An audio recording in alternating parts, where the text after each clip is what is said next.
pandemi COVID-19 hanyalah pembukaan, dan ada yang lebih dahsyat daripada itu. Selamat datang di pertarungan akhir zaman, Bapak Ibu. Inilah yang tadi saya katakan, babak final dari pertarungan akhir zaman.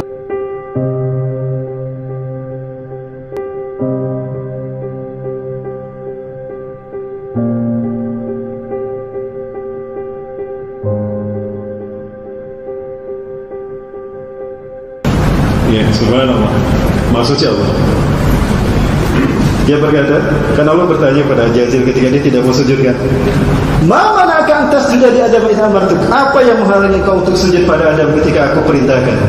Sombongnya keluar. Ana khairu minhu. Aku lebih baik dari Adam, ya Allah. Khalaqtani min nar wa khalaqtahu min tin. Engkau ciptakan aku dari api,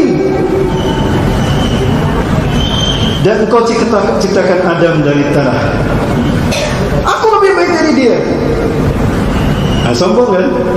Itu dosa pertama yang dia lakukan. Tapi walaupun itu dosa yang dia lakukan, tidak mau sujud pada Nabi Adam, Allah beri gelar iblis. Tidak mau sujud. Kapan kita melaksanakan sujud? Kalau bukan pada sholat. Betul Bapak Ibu? Lalu orang yang tidak sholat berarti tidak sujud kan? Berarti dia mengikuti sunnah siapa? Jadi yang tidak sujud disebut iblis. Nah, yang tidak sholat, saya nggak ngomong ya. Maka tidak salah kalau sholat menjadi rukun kedua setelah syahadat. Dan kenapa rukun Islam kelima haji? Ini adalah kaitan tauhid. Sholat parameter ukuran benar tidaknya syahadat seseorang secara individu. Haji ukuran benar tidaknya tauhid manusia secara komunal. Maka jika manusia tidak melaksanakan ibadah haji, hilang tauhidnya. Dan apa yang terjadi jika haji tidak dilaksanakan? Tahun ini ada yang berangkat haji dari Indonesia tidak?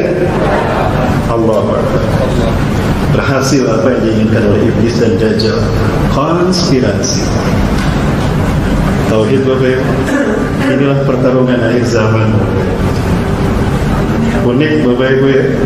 Unik. Allah Akbar. Bisa diikuti Bapak Ibu? Mudah-mudahan ini menjadi jawaban bagi mereka yang menghujat saya di YouTube dan di Instagram. Ini jawaban saya. Saya lebih berharga dan lebih gentle jika kita duduk bersama. YouTube bukan punya kita, Instagram bukan punya kita, betul? Siapa yang punya YouTube dan Instagram? Orang kafir, dibikin orang kafir, digunakan orang Islam untuk menghantam umat Islam sendiri. Pantas tidak? Inilah invasi media melanda umat Islam. Dipecah belah, bahkan ulama diadu domba. Lebih terhormat kalau kita duduk satu meja. Yuk kita duduk bersama. Nah, itu lebih baik agar umat tidak terpecah belah. Maaf curhat Bapak Ibu. Nah, iblis berkata, "Qala fa bima aghwaytani." Nah, ini pun ada konspirasi dalam terjemahan ayat ini. Dulu terjemahnya menurut saya benar. Qala, iblis berkata, "Fa bima aghwaytani," karena engkau telah menghukum aku tersesat. Perbuatanku tidak mau sujud kepada Adam, kau hukum sebagai kesesatanku, aku terima. Tapi belakangan ada muncul peraturan transliterasi Al-Quran terbaru, maka semua Quran terjemahan berubah. Terjemahannya menjadi, karena engkau telah menyesatkan aku. Silakan buka Qurannya, saya sudah meneliti. Karena engkau telah menyesatkan aku. Samakah arti kata menyesatkan aku dan menghukum aku tersesat? Kalau iblis berkata karena engkau telah menyesatkan aku, berarti iblis tersesat, ada yang menyesatkan, betul? Pertanyaannya, siapa yang menyesatkan iblis? Itu kesan yang ingin diciptakan dari terjemah itu. Maka Yahudi tidak mau menyebut Ajazil dengan iblis. Dia korban ketidakadilan Tuhan, tanda petik, kata Zionis Yahudi. Harusnya dia yang jadi khalifah di muka bumi, bukan Adam. Maka Ajazil diberi gelar yang terhormat oleh Yahudi. Apa gelar Ajazil dari Yahudi?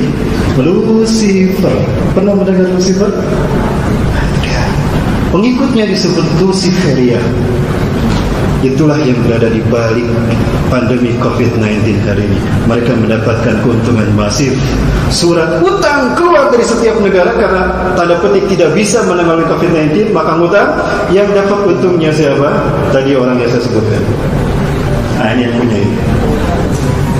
Menarik keuntungan. Seperti orang menciptakan virus komputer dan saya punya antivirusnya, maka orang sibuk ingin menyelamatkan data mereka karena virus komputer terkena mengenai komputer mereka. Aku punya virusnya, antivirusnya, mau nggak beli sini? Maka mereka beli antivirus yang saya ciptakan, padahal virusnya pun saya yang menciptakan. Maka yang dapat uang siapa? Subhanallah. Itu Bapak Ibu, sederhana saja Bapak Ibu. Inilah konspirasi. Baik, bisa kemudian lanjut ke Bapak Ibu. Nah, terjemah yang benar adalah qala fa bima aghwaytani, karena engkau telah menghukum aku tersesat, aku akan menghalang-halangi manusia dari jalanmu yang lurus. Tadi siratal mustaqim apa? Tauhid. Artinya, aku akan menjadikan sosok lain yang mereka sembah selain engkau. Akan ada sosok lain yang mereka sembah selain engkau, ya Allah. Pertanyaannya, siapa sosok lain yang disembah selain Allah? Dewa matahari. Matahari, benda yang banyak apinya. Dan siapa yang Allah ciptakan dari api? Iblis. Artinya siapa sosok yang disembah oleh iblis? Yang disembah oleh manusia? Dewa matahari itu iblis. Dan matahari terbitnya di waktu pagi apa di waktu sore?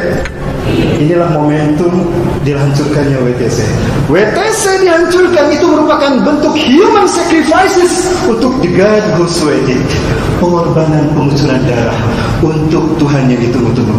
Begitulah ritual yang dilakukan oleh peradaban kuno sekelas suku Maya, Akadia, Aztec, ya, kemudian suku Inka. Bukan peradaban masa lalu. Bapak Ibu, setiap dewa matahari disembah, selalu ada pengucuran darah manusia. Pernah nonton film Apokalipto? Suku Maya diperbudak dan dikorbankan darahnya. Ada saya filmnya di sini. Hollywood merupakan instrumen Yahudi untuk melakukan cuci otak kepada dunia lewat dunia entertain. Inilah sistem Dajjal Bapak Ibu. Rapi tidak Bapak Ibu? Politiknya nyambung dengan entertain, nyambung dengan ekonomi, nyambung dengan finansial keuangan. Nanti kita bahas tentang uang $1, tentang uang kertas. Kenapa uang kertas sekarang berada di dunia di mana-mana dan dinar dirham tersingkirkan? Kita bahas nanti uang kertas Bapak Ibu, terutama $1. Banyak simbol Dajjal di sana. Subhanallah. Jadi tidak ada ranah dalam kehidupan kita yang tidak disentuh oleh fitnah Dajjal, betul? Maka Rasulullah mengatakan tidak ada fitnah yang lebih besar daripada fitnah Dajjal. Termasuk di bidang kesehatan, vaksin. Nanti keluar undang-undang setiap rakyat harus divaksin. Tapi saya tidak mau direkam untuk berbicara itu. Itu saya ditangkap. Saya sedang membaca buku perang biologis. Sejarahnya dari dulu, Allahu Akbar. Sejak mereka datang ke Amerika. Dulu penghuni Amerika adalah suku Dayak, Indian, salah satunya Cherokee. Bagaimana orang kulit putih menghabisi bangsa Indian dengan pandemi. Mereka ciptakan pandemi. Habis tuh 50% dari penduduk India. Maka datanglah mereka ke Amerika. Jadi kulit putih bukan pendatang, bukan penduduk asli. Penduduk asli Amerika adalah bangsa Indian. Saya sedang membaca buku. Baca buku Deadly Miss karya Jerry DeGrande. Bapak Ibu akan paham kenapa ada pandemi SARS, Anthrax, Ebola, dan flu burung terakhir COVID-19. Nanti akan ada virus-virus yang lebih berbahaya. Sekarang di Nigeria sudah terjangkit 48 jam langsung mati. Dan sudah hampir 200 orang meninggal dunia di Nigeria dalam 2 hari Bapak Ibu, tidak tertolong. Aduh, jadi nakut-nakutin saya. Saya tidak nakut-nakutin Bapak Ibu, tapi berbagi rasa takut. Karena saya tidak mau takut sendirian. Tadi kami bahas di masjid ikhlas. Kalau itu antara wabah dan konspirasi, kita pandang dari kacamata qada dan qadar, tauhid rububiyah. Ya. Ada tidak pandemi COVID-19 di waktu yang sama kita akan mati karena kematian ajal adalah takdir Allah, tidak dipajukan, tadi bisa dikundurkan. Andaikan tidak ada COVID-19, apakah tidak akan ada kematian? Tetap ada. Jadi kenapa harus ditakuti? Allahu Akbar. Jadi kematian itu sudah Allah tetapkan. Jadi COVID-19 bukan penyebab kematian, tapi jalan kematian. Andai andaikan dokter menolak untuk merawat suspek COVID-19, apakah mereka akan mati dengan COVID-19? Tidak, tapi tetap akan mati, tapi dengan jalan yang lain.